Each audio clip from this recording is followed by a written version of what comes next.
Une épicerie, un bistrot et bien plus que cela encore, un cabaret.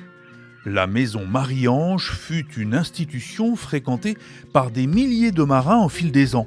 Marie-Ange Revers épouse l'évêque, maîtresse femme née sur l'île aux Marins en 1889.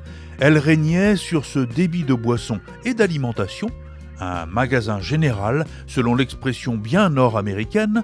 Jusqu'au milieu du siècle dernier, on y trouvait l'essentiel pour les 600 habitants permanents de l'époque, surtout des familles de pêcheurs.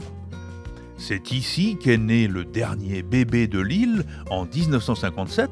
Il y avait un billard dans la salle de danse, éclairé par une dizaine de ces lampes à pétrole gardées par les petits-enfants de Marie-Ange.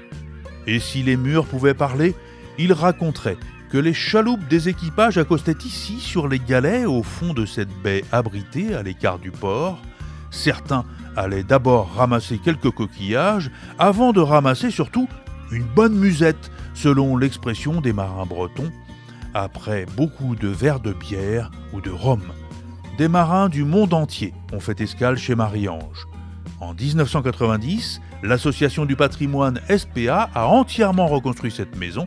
La grande bâtisse reste un endroit où jeunes et moins jeunes peuvent se réunir, et comme un hommage au bon moment passé ici de tout temps, la maison a gardé le prénom de Marie-Ange.